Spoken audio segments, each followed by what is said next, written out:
Welcome to the Greenhouse Gases and Climate Change Unit. In this video, I will present to you a potential solution for adding cars that emit carbon dioxide into your greenhouse gases model. There are many different ways of doing this, and this is just one potential solution presented to you.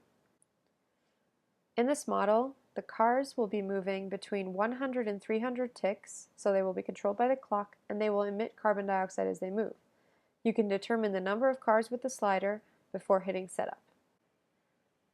As you can see, we no longer have a factory. Instead, we have a certain number of cars that are determined by the slider. And after a certain number of time, these cars should start moving and emitting CO2. The clock is being counted with this monitor.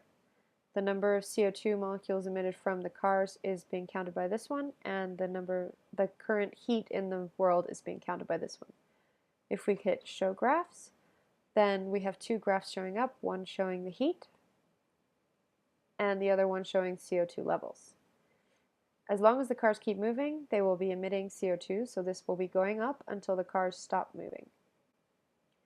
Once the cars stop moving, the CO2 levels will remain steady and then slowly drop as they begin to decay. Let's look at the code and see what's changed. First of all, instead of creating a factory, we have created cars.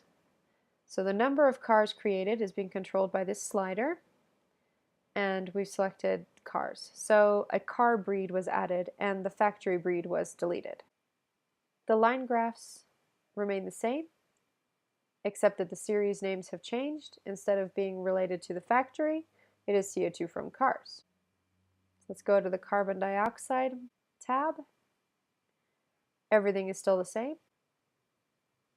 The car tab, which is the new tab that replaces the factory tab, has some differences. This code you'll be familiar with if you just watched the solution video for running a factory for a certain amount of time. While forever is toggled, and as long as the clock is above 100 and under 300, then the procedure drive is being called. And the procedure drive describes the movement of the cars in a wiggle, so going forward by 1, left by random 10, right by random 10, and then a random 5% of the time, so 5 out of 100, another procedure is called, which is hatch car CO2. So this means that the cars are emitting CO2 5% of the time. So not every time they move, but 5% of the time that they're moving, they're emitting CO2. Hatching car CO2 is similar to the hatching of CO2 from a factory that you saw before. So none of that has changed. And that's really the only code that's changed.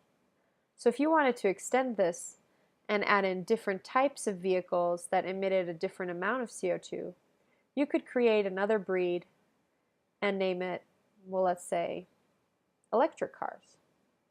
And then you could control how much CO2 is being emitted by those electric or hybrid or any other type of car, or maybe a bus, by copying all of this code across to that new breed and editing this percentage here. You could even control, with a slider in the world, how many cars or how many buses or hybrid cars or any other vehicle are being created, and run experiments based on, say, if we replaced all the cars with buses, which could carry more people, how would that impact our carbon dioxide emissions? The possibilities are really endless. I hope you enjoyed this example. Good luck with your own models.